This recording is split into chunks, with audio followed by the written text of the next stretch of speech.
Olá, tudo bem? Sejam todos bem-vindos, bem-vindas e bem-vindes ao nosso mini curso Acervos Digitais e Possibilidades de Pesquisa sobre História, Memória e Cultura LGBTI+, proposto por mim e pelo Alberto para o terceiro diálogo sobre a história aí da UFPR. Bom, me apresentando um pouquinho, me chamo Alisson, eu sou professor de História da Rede Pública, sou mestre em História pela Universidade Estadual de Ponta Grossa, defendi ano passado lá, e atualmente eu sou doutorando pelo Programa de Pós-Graduação em História da UFPR, na AMENA, linha de pesquisa de arte, memória e narrativa. Boa noite a todas as pessoas. Eu me chamo Alberto Schmidt II, também sou historiador, atuo profissionalmente dentro do Centro de Documentação Professor Dr. Luiz Motti, que a gente vai falar mais à frente. Também sou colega de linha de pesquisa do Alisson, ambos somos da linha Arte, Memória e Narrativa, do Programa de Pós-Graduação em História da Universidade Federal do Paraná. Pesquisei na graduação e sigo pesquisando agora no mestrado a história do movimento LGBTI+, e por isso, né, enquanto colegas pesquisadores, que a gente propôs esse mini curso. Uma coisa que a gente tem em comum nós dois, né, o Alberto mais efetivamente do que eu faço trabalho voluntário aqui no SEDOC também, mas nós dois temos um tema de pesquisa muito semelhante, que é o jornal Lampião da Esquina, que a gente vai apresentar ele para vocês um pouquinho. Nós dois utilizamos centros de documentação de memória LGBTI+, principalmente aqui o SEDOC, né? Enfim, e aí a gente acaba tendo o gosto em comum pela militância também, né, os envolvidos dentro do movimento social, e a gente acaba levando isso para a pesquisa dando essa possibilidade de trabalhar com um tema que vem crescendo cada vez mais, que é justamente, né, a temática LGBTI+, usando fontes históricas que têm a ver com essa área. Então, aqui a gente consegue fazer um diálogo bacana e também trocar muita figurinha nas pesquisas, né? Na produção de um e de outro aqui. Bom, a proposta desse mini curso é a gente pensar um pouquinho, levando em consideração, né, que nos últimos anos nós tivemos um aumento aí no número de pesquisas ligadas à temática LGBTI+, isso em todas as áreas, não somente na história, né?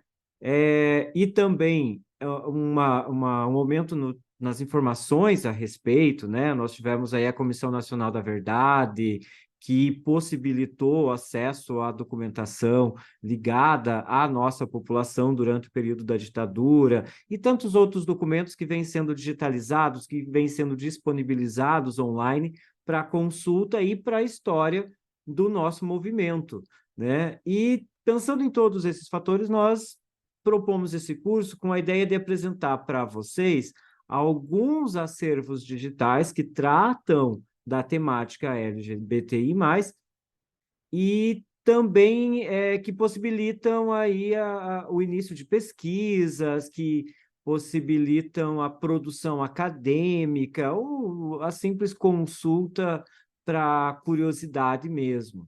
E aí nós separamos alguns para apresentar, né? O nosso minicurso ele vai estar estruturado em 3 momentos. O primeiro será esse que nós vamos apresentar para vocês agora, esses acervos digitais, né, para vocês conhecerem um pouquinho onde está e tudo mais. O segundo momento, nós vamos falar a respeito de 3 fontes que nós selecionamos para apresentar para vocês, que inclusive estão digitalizados nestes acervos, que são o Jornal Lampião da Esquina, o Boletim Xana com Xana e o Boletim Folha de Parreira, que é daqui de Curitiba. E no terceiro momento, aí, só um mapeamento e algumas propostas de pesquisa e possibilidades que podem ser feitas a partir desses documentos e a partir dessas fontes apresentadas por vocês. Então, pensamos aí em vários momentos diferentes, e eu acho que numa tentativa de ampliar ainda mais o acesso a essas fontes que são extremamente ricas, tanto para o nosso movimento quanto para as nossas pesquisas. Então, esperamos que vocês gostem desse mini curso, que vocês tirem muito proveito, e eu acho que é isso. Eu só queria salientar algumas coisas. A gente partiu dos acervos mais conhecidos ou as práticas de compartilhamento de fontes de pesquisa que são mais difundidas, mas não se encerra aqui. A gente sabe que existe a possibilidade de um ou vários acervos, arquivos, enfim, coleções documentais terem ficado de fora. Então, a gente já começa pedindo desculpas caso algum acervo tenha ficado de fora. E a ideia a gente acabou de vir do período de pandemia, com as restrições de circulação até por controle, né, da Covid-19, e nesse momento a gente pôde perceber com muita nitidez a importância dos acervos digitais digitalizados disponíveis online para pesquisa.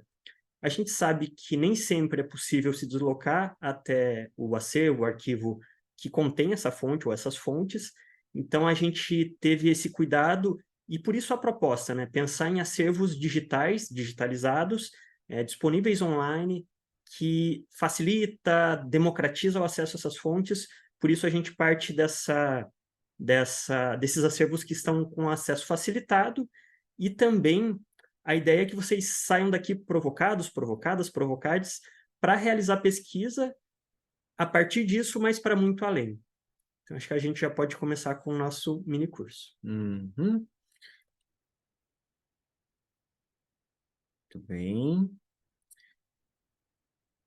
Aqui, importante antes da gente começar a apresentar os arquivos para vocês, a gente precisa fazer um pequeno histórico, né, da ideia e da própria memória LGBTI+, enquanto um espaço de construção de memória, né, da oficialização por esses arquivos, do entendimento de como essa documentação, de como esses espaços são importantes para a nossa história, para a história do movimento, para a história desses sujeitos LGBTQI+, ao longo, né, da história do Brasil nos últimos anos, e pensando em tudo aquilo que foi sendo produzido desde a década de 70, né, quando nós temos a organização do próprio movimento homossexual brasileiro lá, e nos diferentes espaços e regiões do Brasil, né?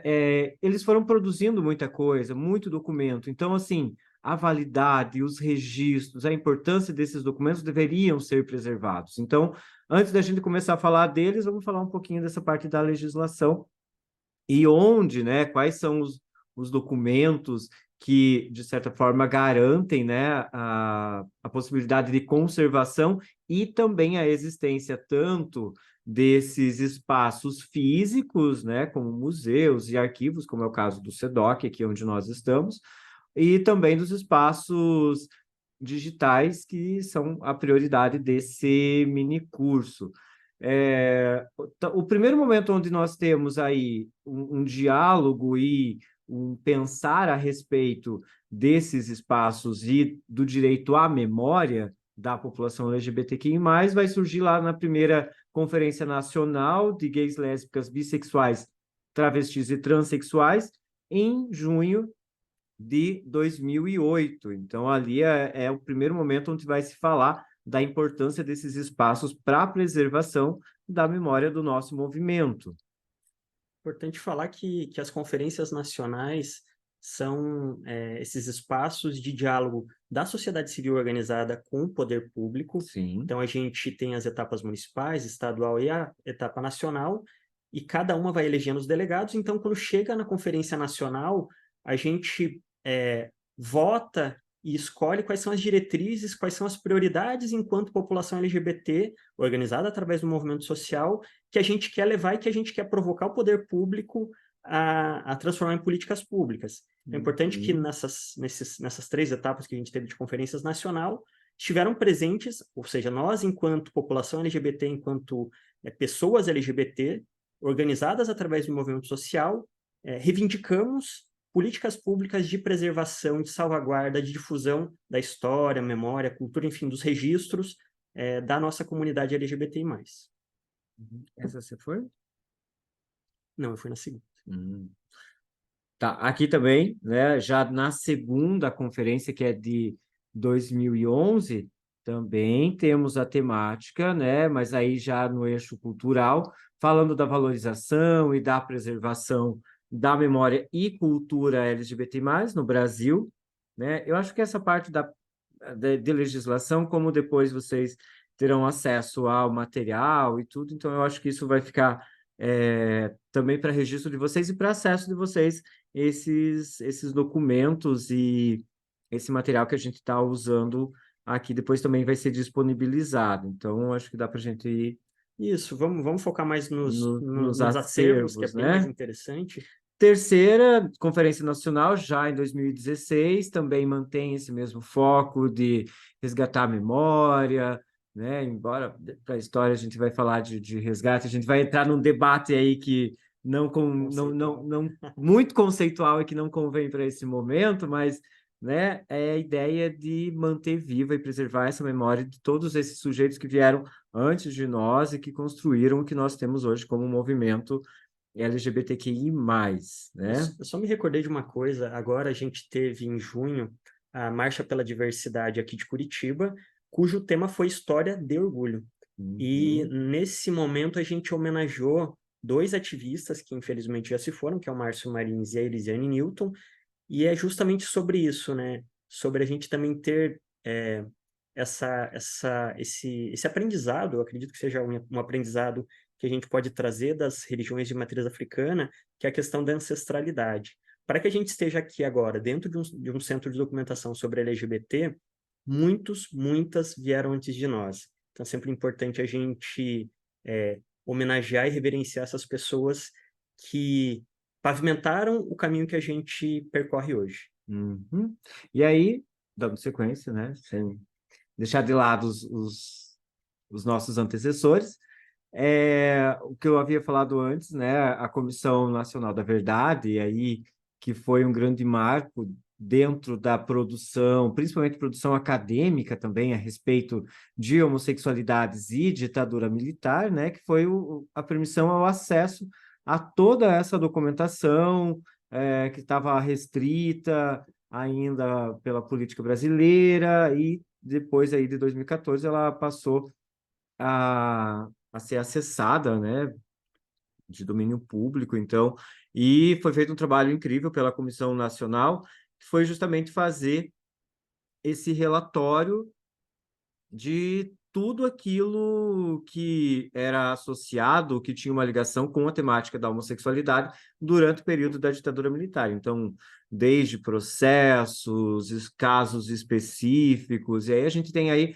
uma produção muito fantástica, uma pesquisa incrível e que resultou em trabalhos e livros fantásticos falando a respeito de todo esse processo.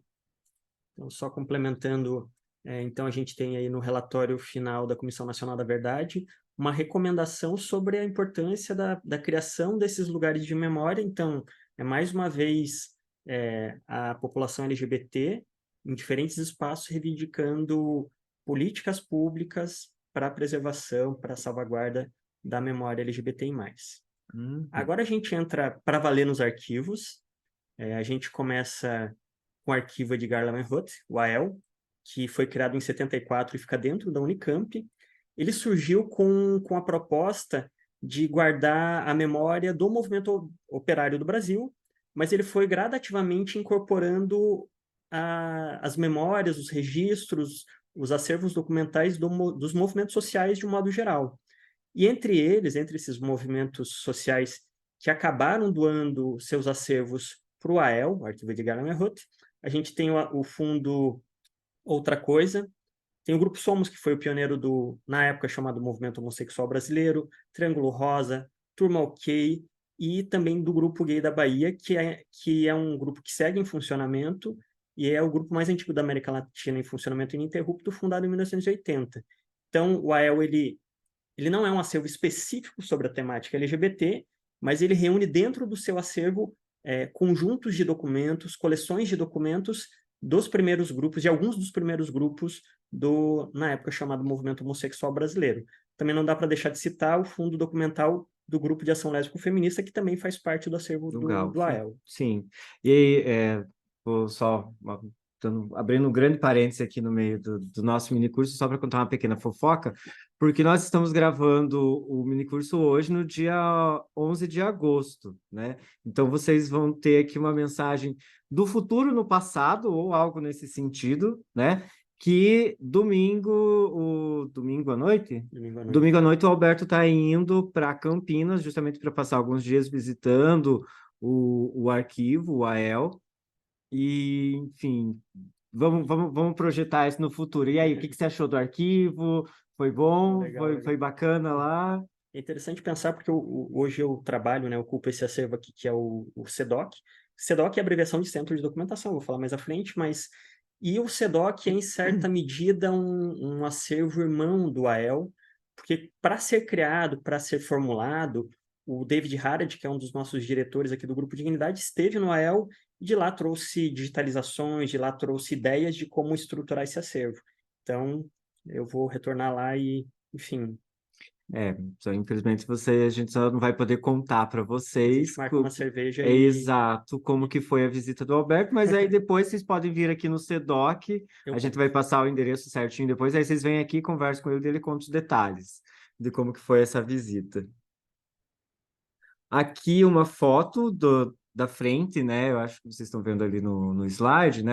Uma foto da frente do AEL, do arquivo. Eu acho que E não precisa entrar em muito detalhes ali sobre o AEL, mas ali fala rapidamente no slide anterior, Ali, como que foram incorporados, ou a partir de que momentos foram incorporadas essas coleções sobre a temática LGBT, mas como assim, arquivos de movimento LGBT dentro de um acervo que se propôs inicialmente a ser um arquivo sobre o movimento operário do Brasil.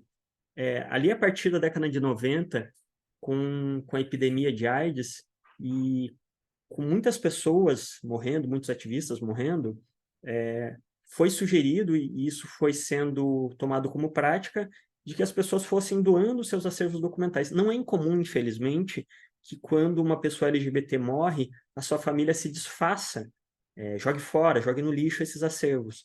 Então, esse cuidado de que esses ativistas, essas pessoas que são as remanescentes, né, do início ali do movimento, uhum. mais uma vez, né, na época, o movimento homossexual brasileiro, doaram seus acervos, e isso possibilitou que, por exemplo, agora eu vá lá para a Unicamp e tenha acesso aos documentos do Somos, para os boletins, que eram boletins feitos de maneira artesanal, que circularam antes do Lampião da Esquina, e tudo isso foi preservado graças, primeiro, essas pessoas que tiveram o cuidado de guardar esses documentos, e segundo, de essas pessoas que tiveram também a sensibilidade de doar esses acervos, entendendo que eram acervos que estavam em risco. Uhum. Beleza, vamos. Bom, agora, falando um pouquinho a respeito do outro olhar, aqui a gente já vai entrar um pouquinho, já vai apresentar um pouquinho essa parte dos acervos digitais, a gente vai intercalar um pouquinho para apresentar esses arquivos para vocês, que tanto os físicos quanto os digitais, né? Para que vocês também tenham um panorama um pouquinho maior, às vezes, né? Sei lá, não sei de onde tanto, né, vocês estão assistindo, estão acompanhando as aulas, mas vai que aí nas suas mora numa cidade onde tem o arquivo e não tem e não conhece, então, né, a gente vai dar uma intercalada nesses dois modos aí. Um outro olhar é um site que foi lançado aí em 2004 e ele trata basicamente de trazer informações a respeito do universo lésbico. Então, ele vai falar de iniciativa, de movimento, vai falar de ativismo, vai falar a respeito de feminismo também, mulheres lésbicas e bissexuais, é o grande foco desse site. Então, esse material também produz aí um material muito bacana, com artigos atuais, me fugiu a palavra, um acervo, a idade. Isso que acontece de vez em quando, assim.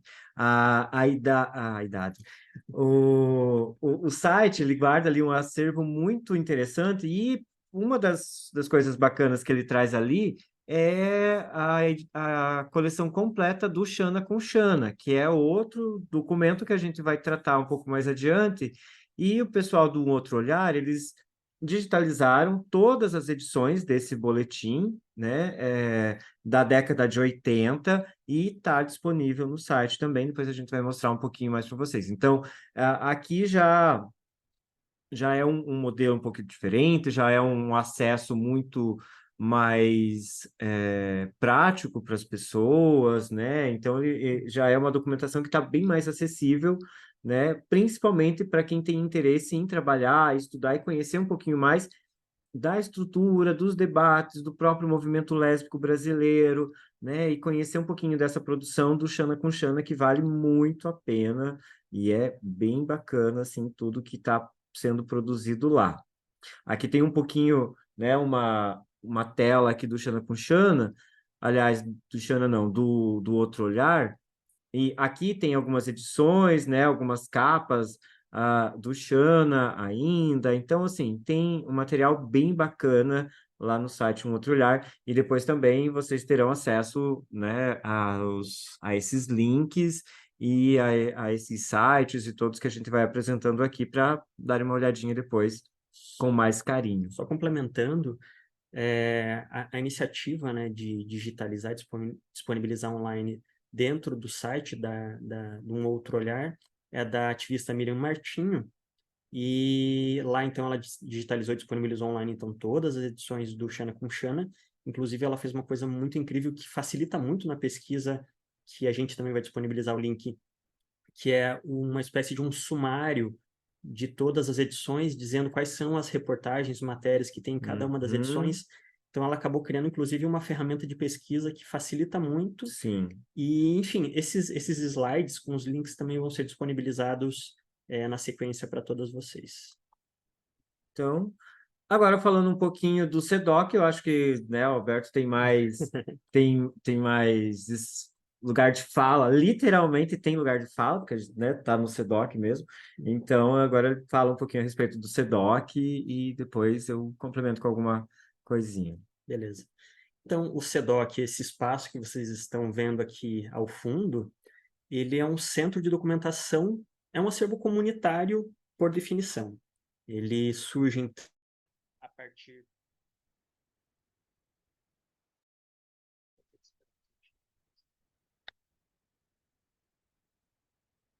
Tá certo?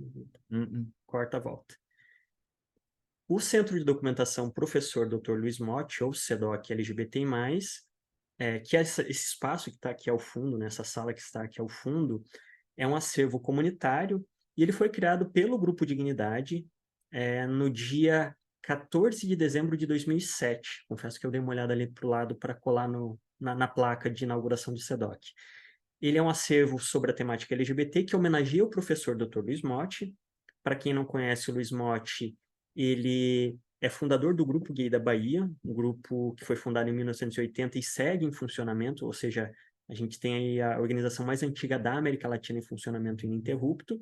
Ele foi professor universitário na Universidade Federal da Bahia e é responsável por uma expressiva produção acadêmica sobre a temática LGBT. Ele tem, por exemplo, o livro sobre a rosa egipsíaca, que foi um tema de um enredo de carnaval agora do último carnaval. Ele é responsável pelas pesquisas que localizaram o registro do índio que a gente denominou na índio Tibira, que é conhecido como o primeiro caso de um crime LGBTI-fóbico nas terras do Brasil. Ele tem o Motti ele tem muita produção também no que se refere à homossexualidade na história do Brasil. Então, desde o Brasil colônia, ele tem alguns trabalhos muito nessa área e são trabalhos que valem a pena também serem lidos, né? Tratados com carinho aqui dentro dessa temática.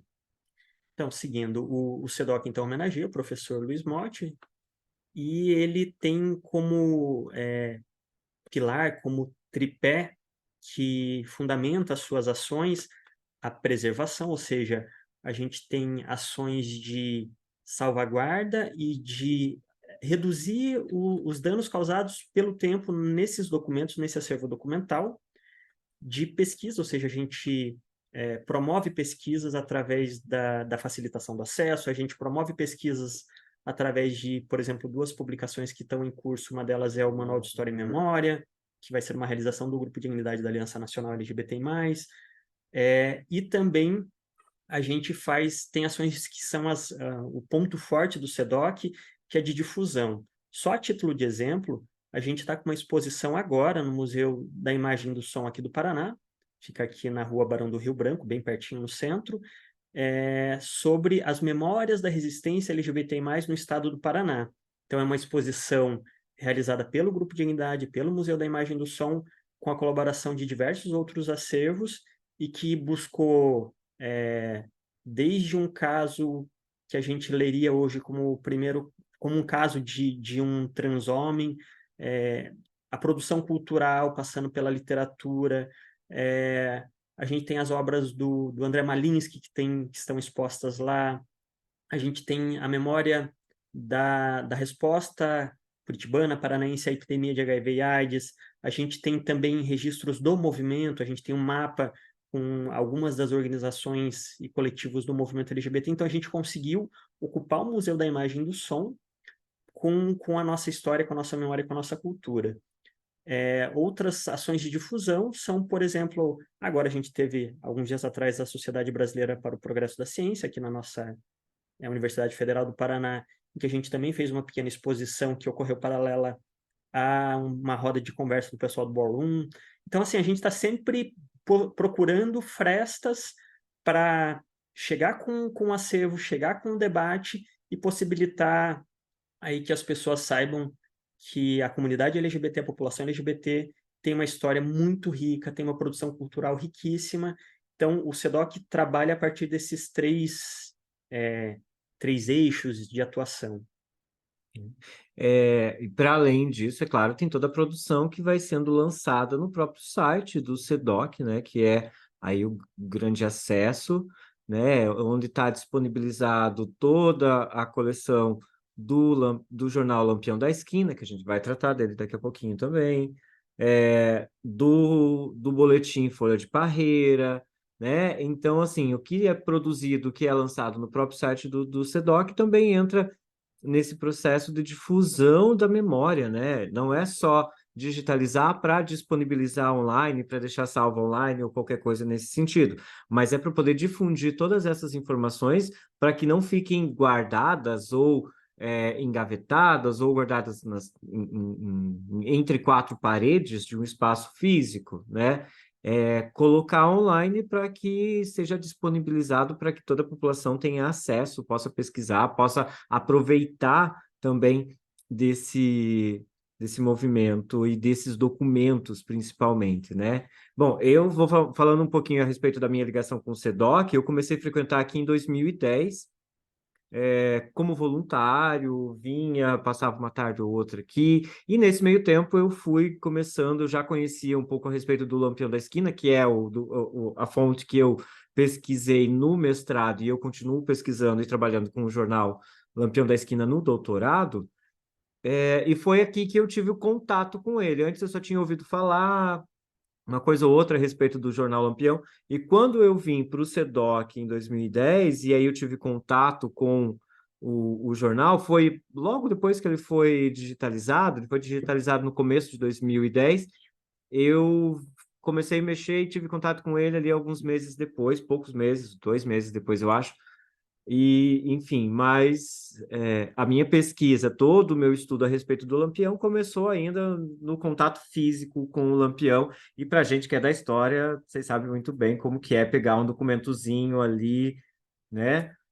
Manusear esse documento é outra coisa, né? Então, para quem é de Curitiba e quer conhecer, novamente, eu deixo o convite para vir aqui para o SEDOC para conhecer, para ter contato com tudo isso daqui. Para quem quiser ser voluntário também, né? Vamos fazer uma propaganda, vender o peixe aqui agora também. Sintam-se todas e todos convidados. Isso.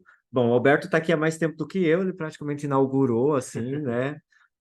O SEDOC. Você começou aqui mais ou menos junto, né? Eu comecei aqui em 2009, um pouco antes de você, e na época também estava fazendo a graduação em História. Conheci o SEDOC por conta do lançamento de um livro que também está no nosso site do SEDOC, chamado Uma História de Dignidade. Na época, o Dignidade tinha 15 anos, hoje tem 31. E durante o lançamento desse livro eu tive contato com o Grupo Dignidade e vim ser voluntário, colaborador. E quando eu entrei no SEDOC, amor à primeira vista, né? Com Uhum. um historiador que vê um monte de documentos, registros, e daí tem essa ligação que é um pouco afetiva, é um pouco sobre si, né? Você, quanto pessoa LGBT, descobrir que existe um centro de documentação que fala sobre a história da tua comunidade, da Que, tua população, é absolutamente incrível. que fala a história de um grupo, de um movimento, né? Que você está incluso também, isso Eu só vou mexer na câmera um pouquinho aqui, então talvez corte um pouquinho o áudio, só para vocês verem, que eu vou tentar virar um pouquinho a câmera para dar uma olhada, para vocês conhecerem um pouquinho do espaço, aproveitar que a gente tem aqui, tá? Tem essa mobilidade, né? Só para vocês conhecerem um pouquinho do espaço do SEDOC. Então, ali temos aí algumas estantes, né? Aqui são livros, são teses, são dissertações, são livros dentro da temática, e lá estão ali uma série de documentos, cartas, correspondências, documentos oficiais. Aqui é só uma partezinha, mas tem mais coisa lá para trás ainda, gente. O espaço é grande, e é importante falar que, assim, nos últimos anos, dois anos, quando a gente recebeu os documentos do GGB, nos Ali outros 2 no anos. próximo slide eu explico como que foi a formação das Uhum, coleções, que daí inclusive acho que facilita as pessoas entenderem como que a gente se organiza. Porque uhum, apesar de a gente estar num espaço físico bastante reduzido, a nossa sala tem pouco mais de 50 metros quadrados, a gente tem uma imensidão de documentos aqui, e no próximo slide daí eu já explico como que foi como é essa composição desse acervo, né? Aqui são só 2 fotos, acho que legal que complementa o que o Ali mostrou, que dá uma visão panorâmica. A gente tem, então, acervo bibliográfico, acervo documental, cartazes, muitos materiais impressos pelo movimento. Gente, realmente um universo de fontes de pesquisa aqui dentro desse acervo. O bom é que o espaço do SEDOC é tipo coração de mãe. Sempre cabe mais uma estante cheia de livros, cheia de pasta e tudo mais. Aqui é negócio. A gente tem aqui, então, dentro do acervo do Centro de Documentação, o acervo físico e o acervo digital. O acervo digital pode ser documentos que já nascem digitais, que eles chamam de acervos nato-digitais, ou acervos que eram documentos físicos e que passaram por um processo de digitalização, e que é o caso do Lampião da Esquina, né? Um jornal impresso, que a gente fez um processo de tratamento desse material físico, até porque ele estava relativamente degradado, papel jornal de baixa qualidade, e fez a digitalização, disponibilização online em formato PDF pesquisável, que daí essa maravilha que você consegue, através de um Ctrl F, localizar palavras-chave. É uma baita de uma ferramenta de pesquisa, de facilitar a pesquisa. Então, nos acervos físicos, a gente tem um acervo bibliográfico, ou seja, a gente tem uma pequena biblioteca, com... A gente tem, inclusive, aumentado o número de livros de literatura aqui no SEDOC. Cabe um exemplo. Foi no ano passado, a gente adquiriu quase a coleção completa dos livros da Cassandra Rios. A Cassandra Rios, ela aparece também no relatório da Comissão Nacional da Verdade como a autora mais censurada de toda a ditadura militar. Ela teve quase a totalidade, cerca de 40 obras delas, censuradas durante a ditadura, por ser uma mulher lésbica que tematizava nas suas produções, entre outros temas, romance entre mulheres, personagens travestis, e isso fez com que, então, uma mulher lésbica que tematizava o homoerotismo lésbico fosse uma autora muito perseguida da ditadura. Voltando, então, os acervos documentais, a gente tem o acervo bibliográfico e o acervo documental a gente dividiu em 4 coleções. As coleções têm como função organizar o documento a partir da sua origem, a gente fazer um conjunto de documentos que seja mais ou menos coerente entre si. Exemplo, a gente tem a coleção do Grupo Dignidade, ou seja, a nossa instituição, nossa ONG de base, com 31 anos de atuação. Em 95, aqui foi formada a ABGLT, Associação Brasileira, e como a ABGLT ficou sediada em Curitiba durante bastante tempo, a gente reuniu bastante documentos sobre as organizações que compunham a ABGLT, e acabou se formando esse segundo conjunto de documentos. Por terceiro, a gente tem a coleção do Grupo Gay da Bahia, o que o Ali vinha falando há pouco, Em 2020, o professor Luiz Motti doou aqui para o SEDOC cerca de 1,1 tonelada, dá mais ou menos 36 metros cúbicos de caixas. Muita coisa, gente. É um volume absurdo de documentos. Muita coisa. Que são documentos que ele vinha reunindo aí ao longo dos 40 anos, quase 41 anos do Grupo Gay da Bahia, além das coleções que ele tinha, que reunia enquanto pesquisador, enquanto colecionador. Então, a gente, assim, já de cara, uma das primeiras caixas tinha lá mais algumas edições do Lampião da Esquina. Abrindo outras caixas, localizou as edições dos boletins do Grupo Somos, que se chama Boletim O Corpo. Mexeu mais um pouco, localizou o boletim da turma OK. É uma infinidade de documentos. Que foram todas organizações que foram surgindo aí após o fim dos anos 70, anos 80, né? E que eram grupos que iam produzindo material sobre eles ou para as comunidades, para a população né, regional e tudo. E ele foi juntando e tudo mais, e tem, inclusive, algumas edições do Xana com Xana que estavam no meio. Eu encontrei aquelas edições do Gay Sunshine também. Isso. O Gay Sunshine era um jornal de São Francisco, dos Estados Unidos, né? Que foi o jornal que basicamente inspirou a criação do jornal Lampião da Esquina aqui no Brasil. Então, agora o lado historiador fala mais alto, é lindo o Gay Sunshine, né? É uma produção muito bonita, né? Bem produzida e tudo mais.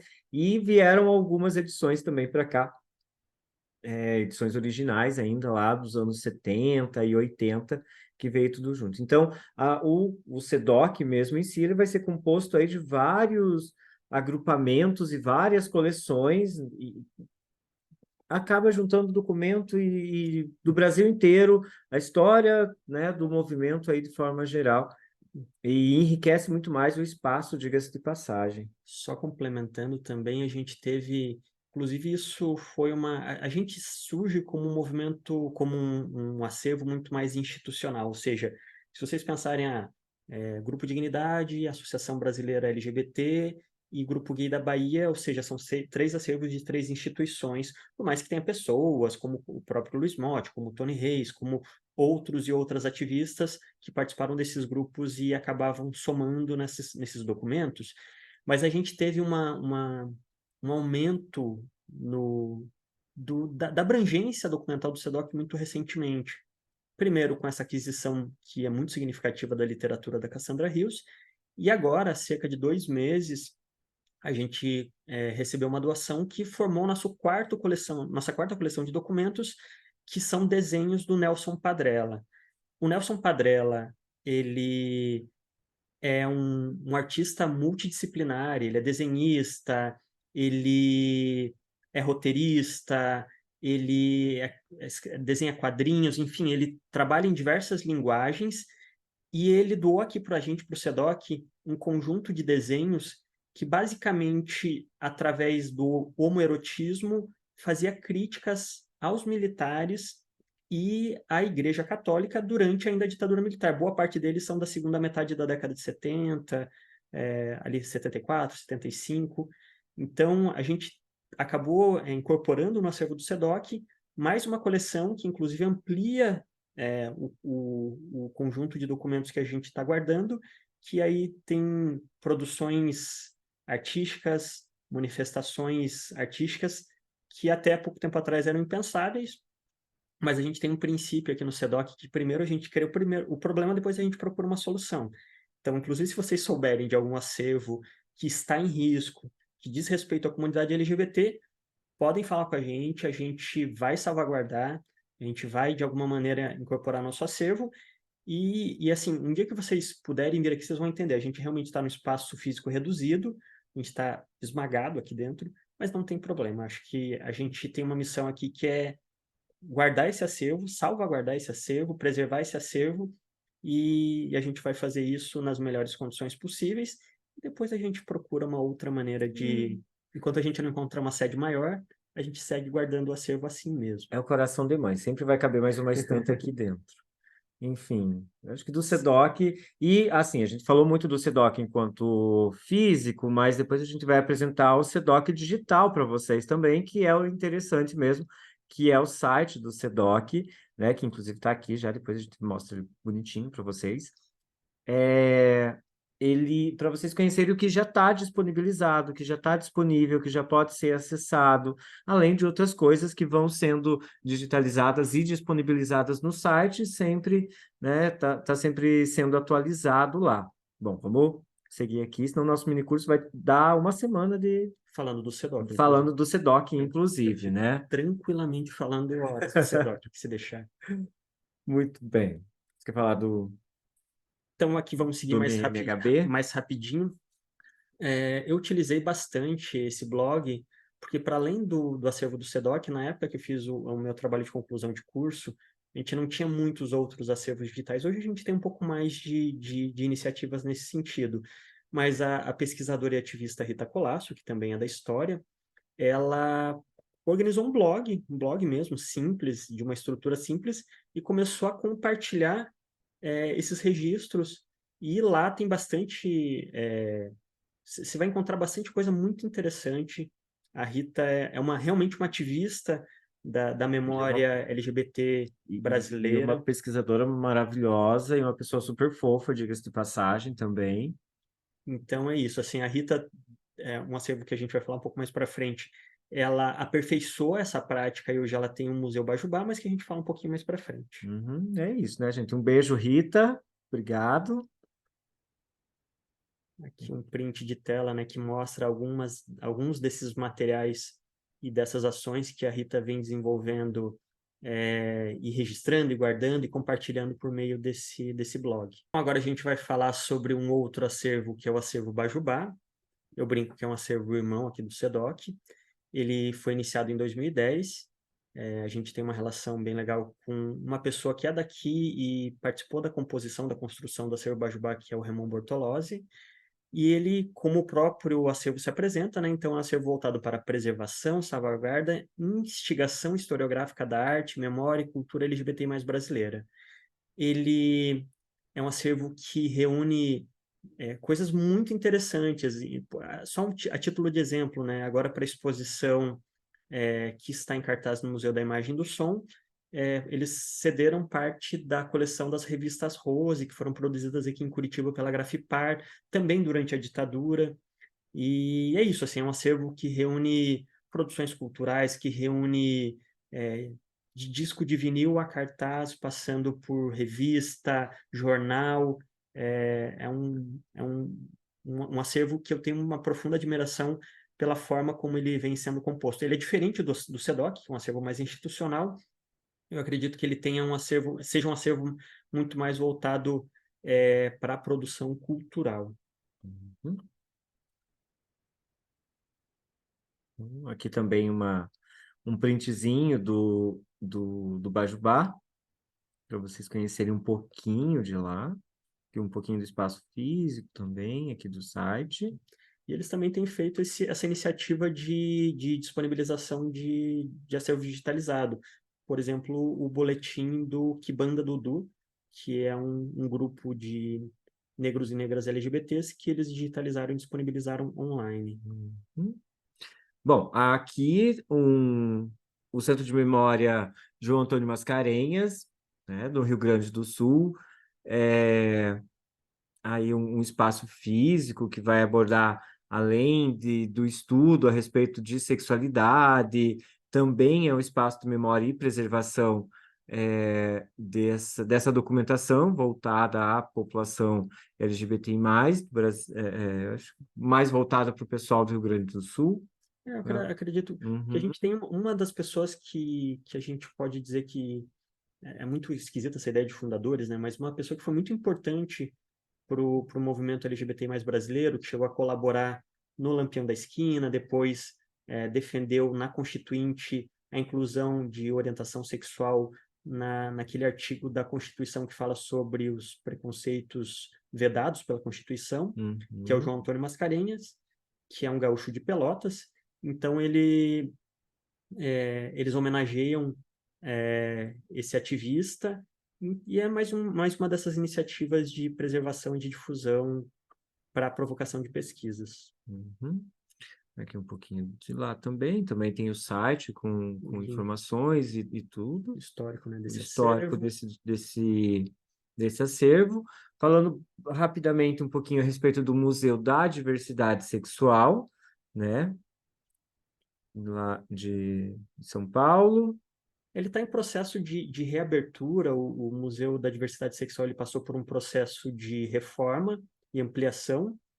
E a gente, inclusive, aqui tem colaborado através da seção de arquivos digitalizados, principalmente do Lampião da Esquina, para eles realizarem uma exposição que vai abrir agora o Museu da Diversidade.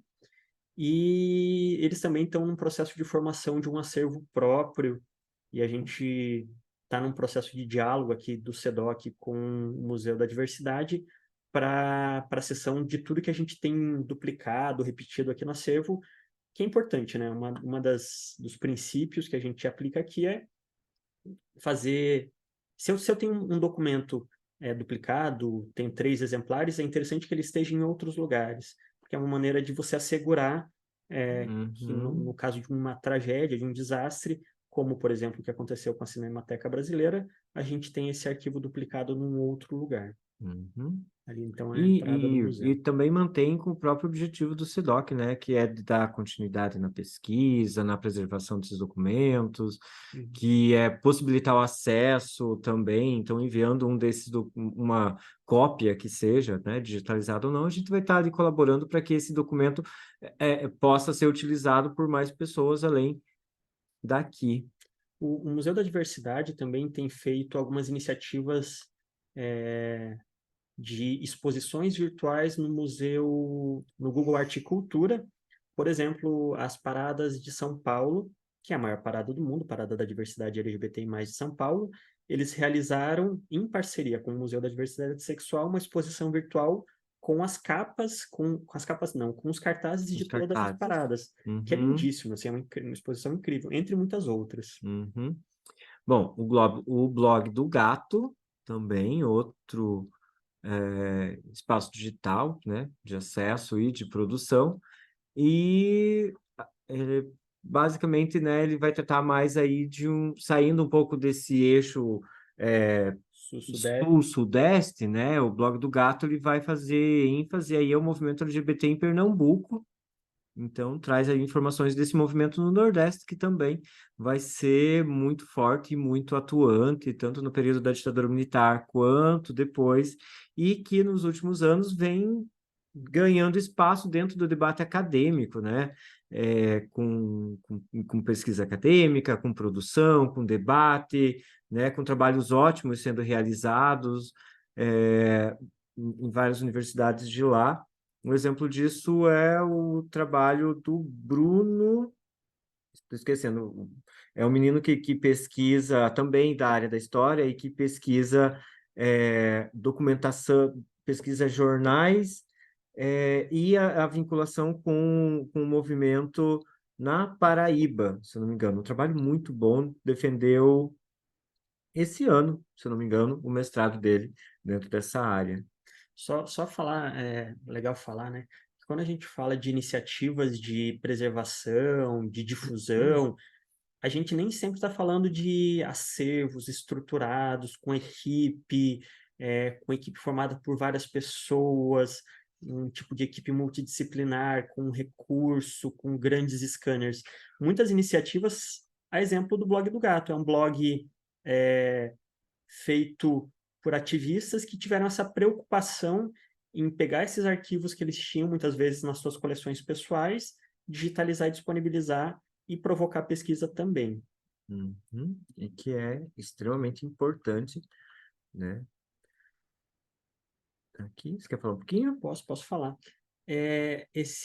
O arquivo Transviado Tropicure surgiu em 2013 e ele surge a partir do Guilherme Altmaier, e ele tem muito mais é super interessante, ele tem uma proposta mais arrojada, mais moderna, e que traz aí diversos arquivos, diversas diversos registros que também podem ser muito interessantes ou como fonte complementar ou como fonte principal de pesquisa. Vamos. Ali tem o site. Aqui tem o site também, algumas das matérias e um pouquinho do material que tem lá, só para vocês conhecerem ali bem por cima, mas depois acessem, tá? Dever de casa, acessar e conhecer todo esse material maravilhoso.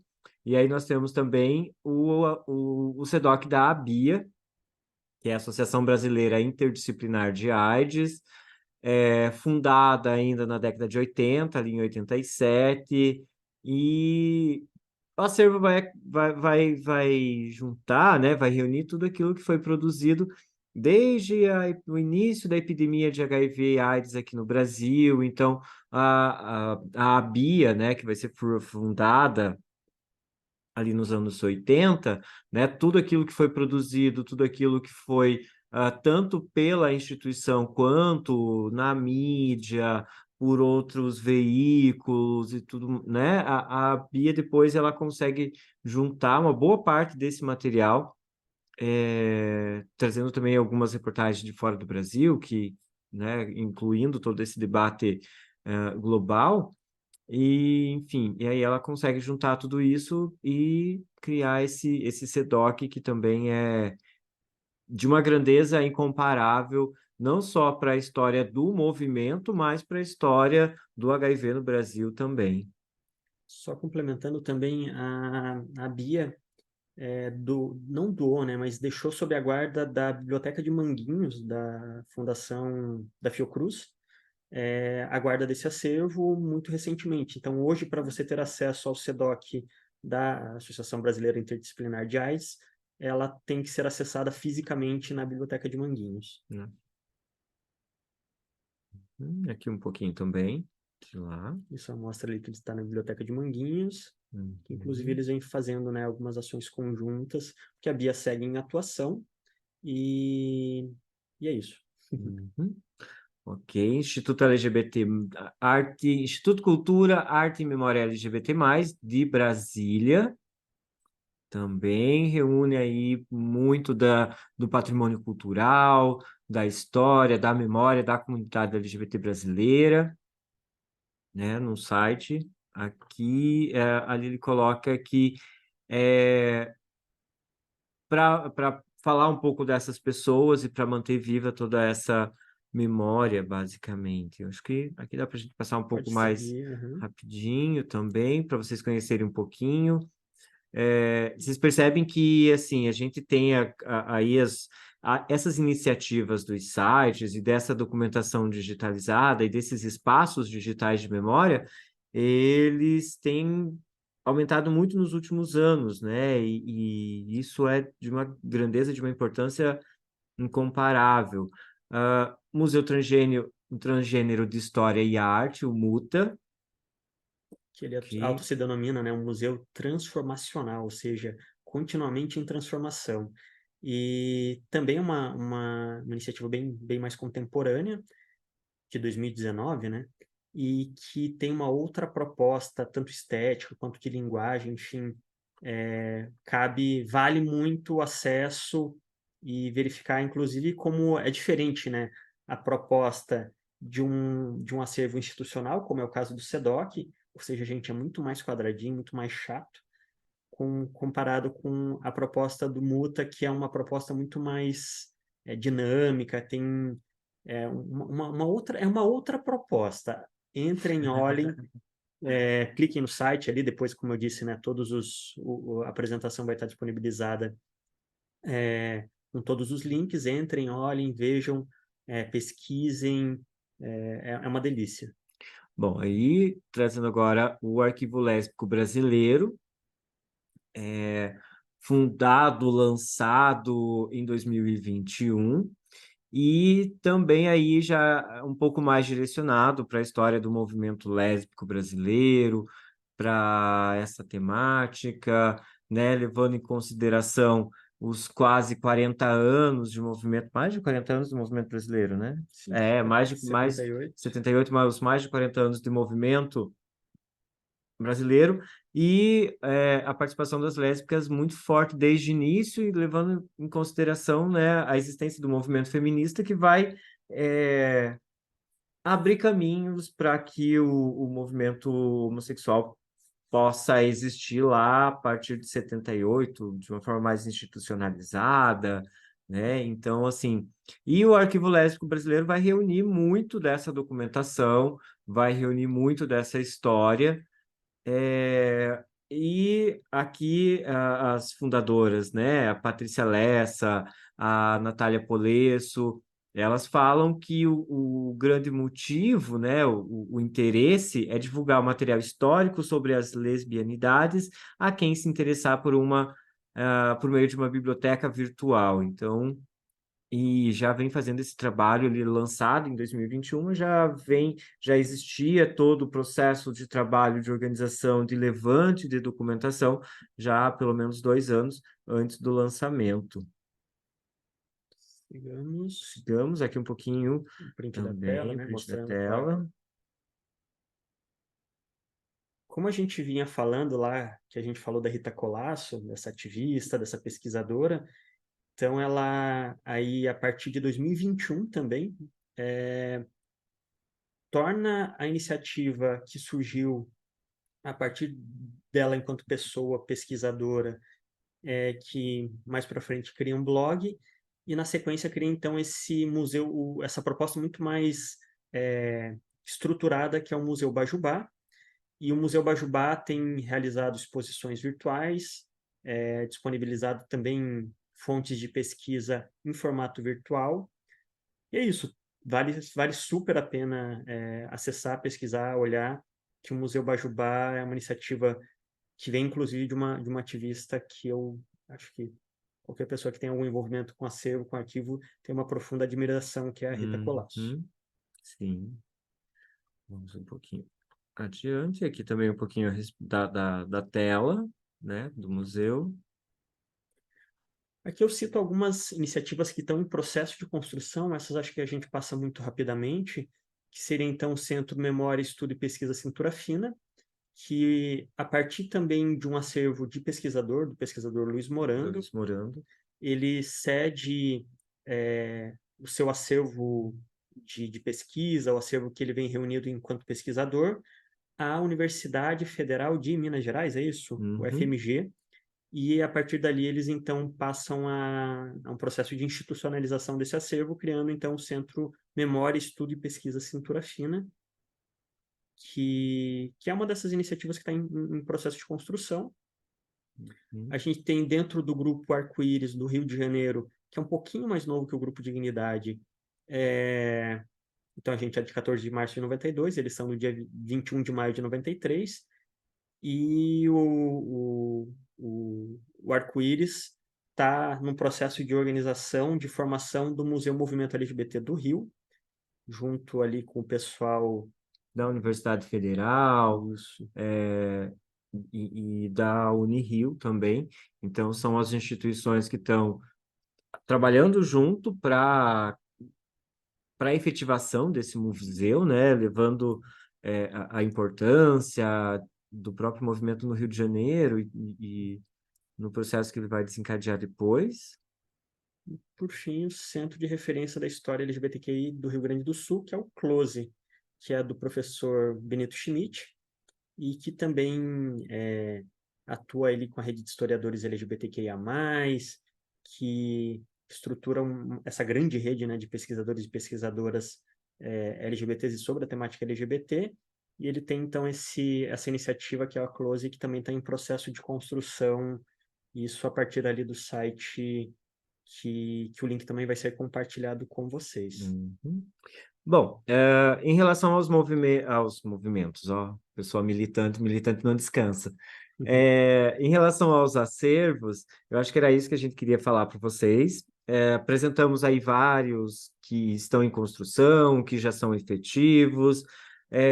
Nos próximos vídeos, nós vamos direcionar um pouquinho mais para 3 específicos, né, que é o do SEDOC, aqui de Curitiba, para apresentar uma das fontes para vocês, que é o jornal Lampião da Esquina, aliás, 2 fontes, Jornal Lampião da Esquina e Folha de Parreira.